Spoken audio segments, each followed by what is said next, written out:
Wow. Mais putain, qu'est-ce que je fous dans un épisode de South Park?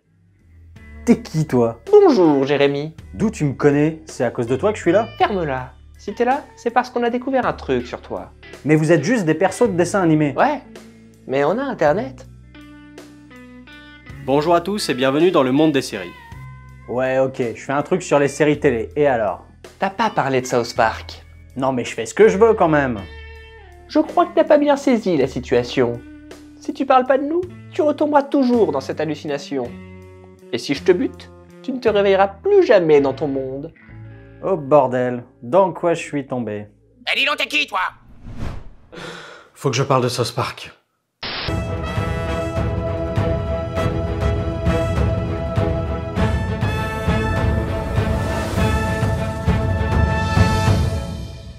Alors suivez-moi à South Park et je vous présenterai des potes. Cette fois-ci, on oublie le politiquement correct, on oublie la retenue. La scientologie, les nazis, Donald Trump ou le Black Friday, on n'épargne personne. Bonjour à tous et bienvenue dans le monde des séries. Aujourd'hui, on parle de South Park, l'une de mes séries d'animation favorites. 1997 a été une grande année, nous emmenant plusieurs séries devenues cultes comme Buffy contre les vampires, Stargate SG-1, Pokémon ou South Park. Les aventures de Stan, Kyle, Cartman et Kenny ont été créées par deux messieurs, bien barrés à première vue, Matt Stone et Trey Parker. Mais du coup, c'est qui Matt Stone et Trey Parker? Oh Jérém, tu fais quoi là?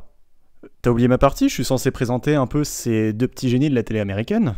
Bah non, on n'en a jamais parlé, qu'est-ce que tu fous là? Trey Parker, né le 19 octobre 1969 d'une mère vendeuse d'assurance du nom de Sharon et d'un père géologiste du nom de Randolph, surnommé Randy Parker. C'est bizarre, ces noms me rappellent quelque chose. Trey Parker grandit dans la paisible ville de Conifer, dans le Colorado, patelin connu pour ses grandes étendues de conifères, d'où le nom de la ville. Durant son enfance, le petit Trey a deux grandes passions qui le fascinent, l'humour et la musique, qui rythment son quotidien et qu'il va mettre en pratique rapidement. À l'âge de 8 ans, il idolâtre les Monty Python qu'il regarde en boucle à la télévision, et il est surtout un grand admirateur de Terry Gilliam, qui encore aujourd'hui influence ses différentes réalisations. Son chemin sur l'humour continue, et alors qu'il n'a que 12 ans, Trey écrit son premier sketch, intitulé The Dentist. Il le joue sur scène pour un concours de talent de son école, et dans cette petite pièce, il interprète un dentiste, auscultant un patient joué par un de ses potes, mais Trey Parker oblige, la scène part vite en couille.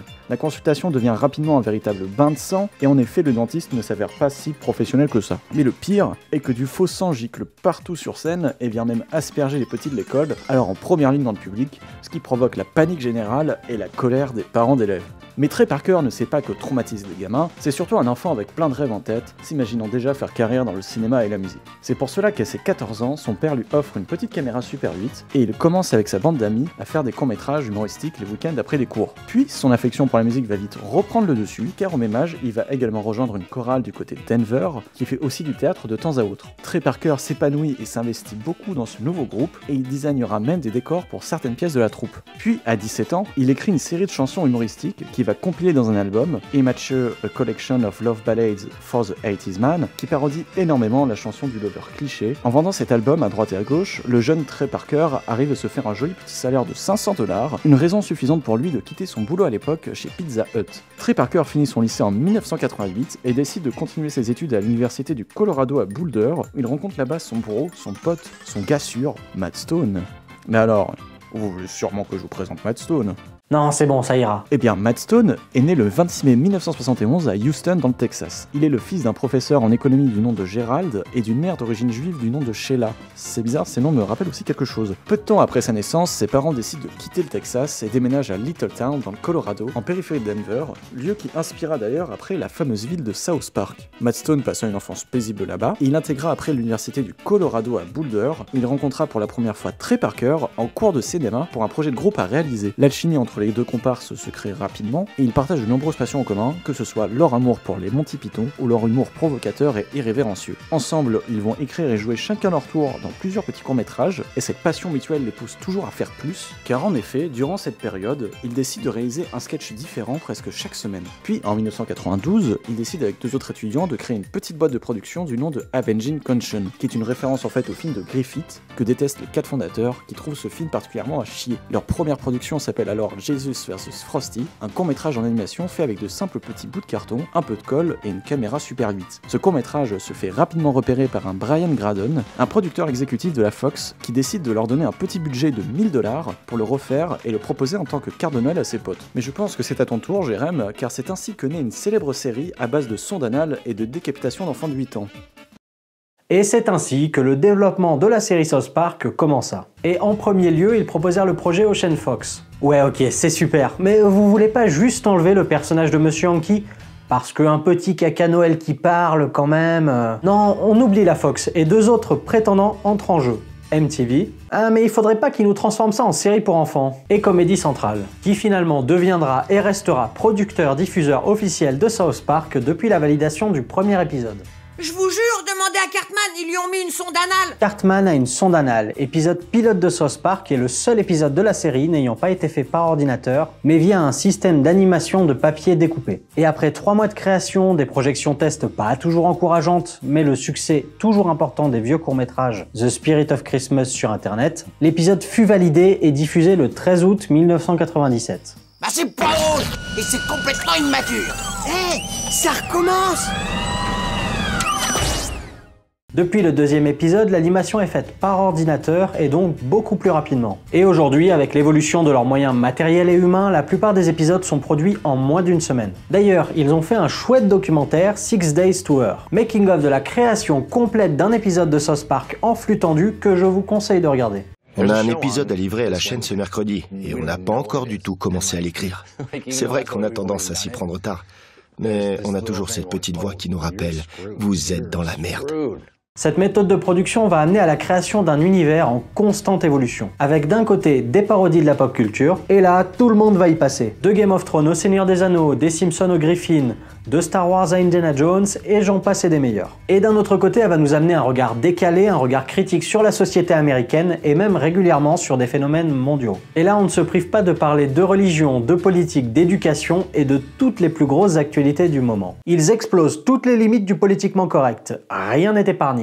Si je comprends bien, les gens se battent depuis des siècles au sujet des différentes religions, alors qu'en fait, vous êtes tous copains. Nous sommes bien plus que des copains, nous sommes les super meilleurs potes. Notre mission, combattre pour la justice. Nous croyons tous au pouvoir du bien sur le mal, excepté Bouddha, bien sûr, qui ne croit pas vraiment au mal.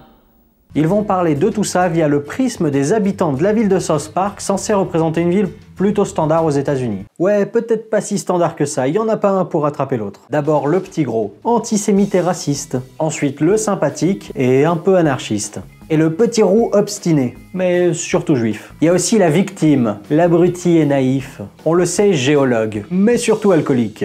Prof, président, homo, trans, homo, lunatique. La petite amie très maline et très engagée. Ah, j'ai oublié Kenny, mais je crois qu'ils l'ont tué. Espèce d'enfoiré! Espèce d'enfoiré!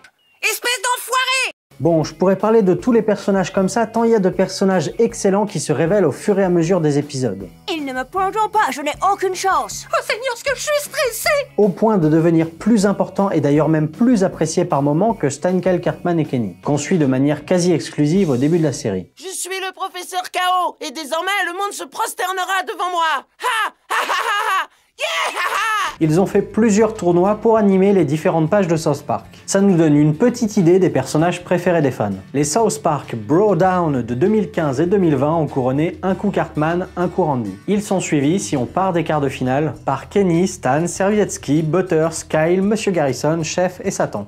Voici maintenant l'homme de la soirée, Satan! En version originale, et comme souvent dans les séries télé question budget, les comédiens de doublage des personnages de la série interprètent plusieurs rôles à la fois. Une très grande partie des personnages sont interprétés directement par des membres de la production. En commençant par la plupart des personnages masculins interprétés par les 2 créateurs Parker et Stone. Les personnages féminins par Mary Kay Bergman jusqu'en 1999, puis Mona Marshall et Elisa Schneider. Cette dernière sera remplacée par la suite par April Stewart. Elles étaient souvent créditées sous des pseudonymes étant donné qu'elles doublent des dessins animés beaucoup plus enfantins à côté. I just clicked agree. I didn't read it. I was in a hurry, you see, and I didn't know what I was agreeing to. Ouais, c'est beaucoup mieux. Et comme dans beaucoup d'autres séries du genre, certains guests viennent pour prêter leur voix. Une fois de plus, ils n'hésitent pas à jouer leur délire à fond. Et les nommés pour l'Oscar du meilleur doublage sont George Clooney, Jay Leno, Henry Winkler. Et avant d'annoncer le vainqueur, une mention déshonorable à Jerry Seinfeld, qui a refusé le rôle du dindon. Franchement, ça aurait été fun. Après, j'ai toujours une préférence pour la version française. Ça fait bien 10 ans que je regarde la série maintenant et principalement en VF. Et du coup, est-ce que ça vient de la nostalgie ou du fait qu'on a une excellente version française? Ben, je pense que c'est un peu des deux. En France, la direction artistique est d'abord menée par Gilbert Lévy, puis Thierry Wermuth et enfin William Corrin. Ils interprètent parallèlement entre autres les voix de Stan, Randy, Kyle, Kenny, Jimmy et Token.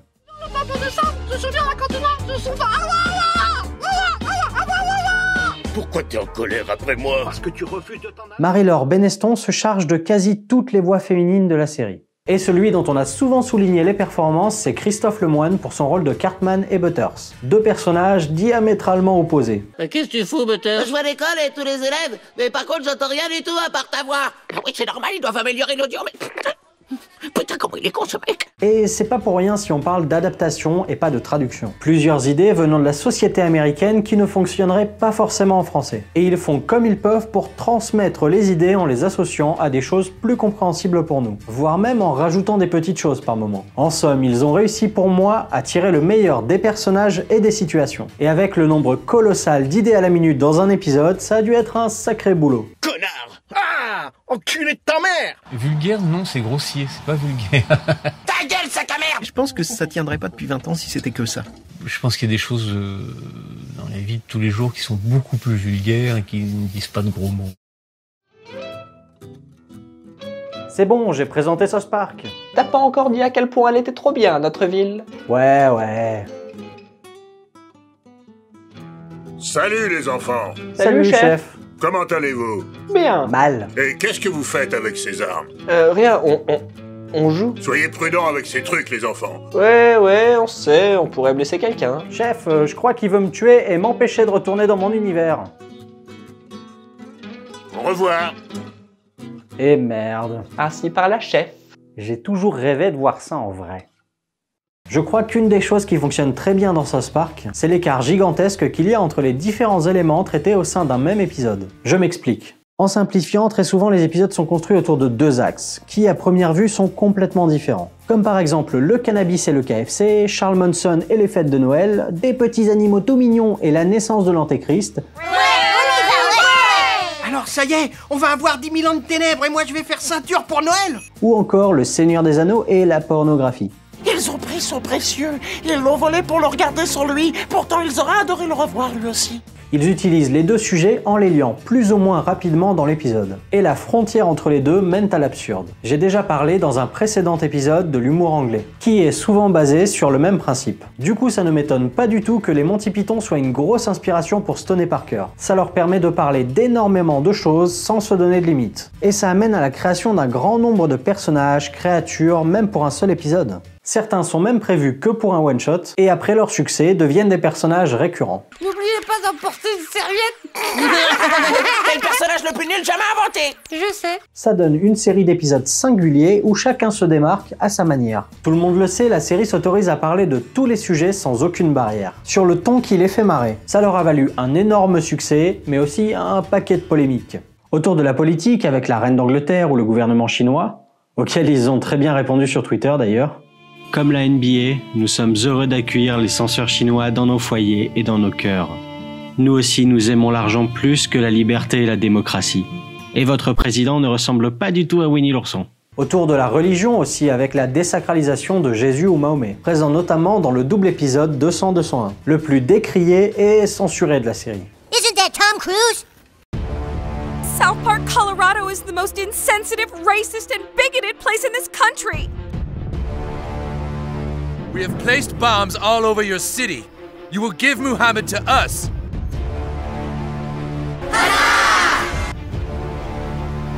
My God, she's even more terrifying than I remembered. Who is my father?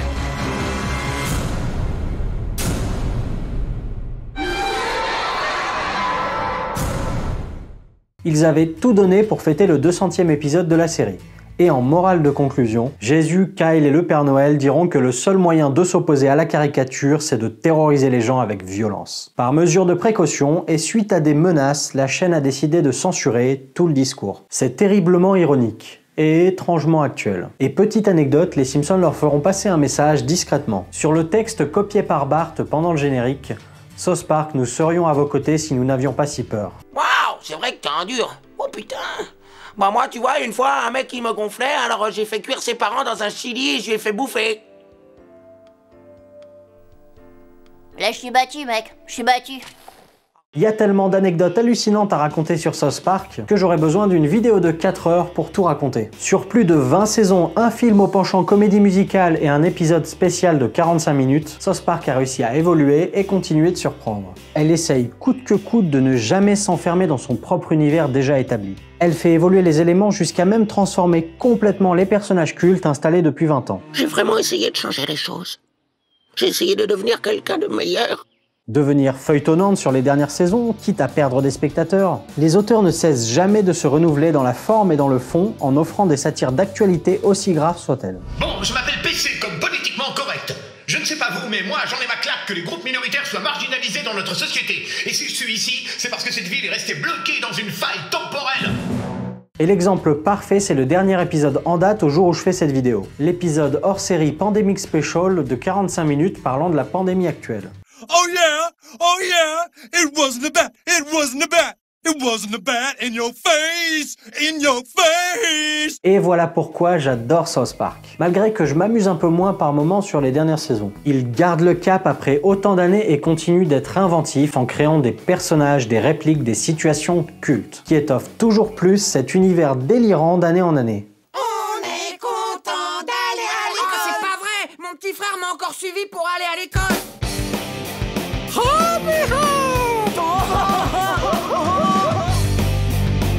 C'est pas des pirates fantômes, Jonathan, c'est des fantômes pirates. Eh oui. Je sais que celle-là me fera encore souffrir. Nous sommes les super meilleurs potes. On fume un pétard. Dites adieu à votre précieuse ozone et bonjour au chaos. Je suis Khalifa Lopez. T'es malade. Oh, ton fils horrible. Gloire à Satan. Gloire à Satan. Maman, mes chiottes, mes chiottes. Oh, mais mon garçon, regarde, on est arrivé. Comprends mon désespoir. Le cool. Les Schtroumpfs et moi nous comprenions de mieux en mieux. Ils m'ont appris l'art de cueillir les Schtroumpfoises.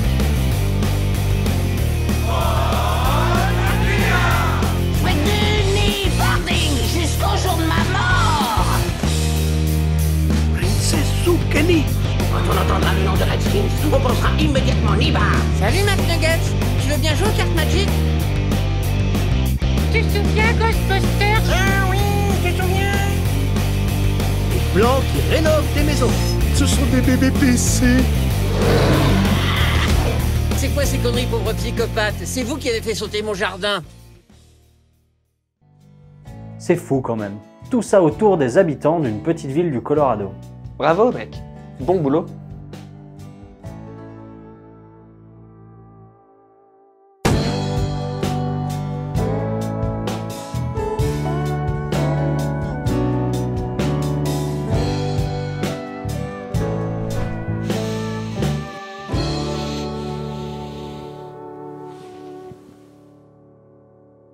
Fin. Voilà, cet épisode est terminé, merci d'avoir regardé jusqu'au bout. Merci à Guillaume, Quentin et Tom de m'avoir donné un coup de main. Ça m'a demandé beaucoup de boulot, alors si ça vous a plu, n'hésitez pas à commenter, partager, c'est important, vous abonner, regarder nos autres vidéos, tout ça, vous savez. Et je vous dis solennellement, je vous emmerde et je rentre à ma maison.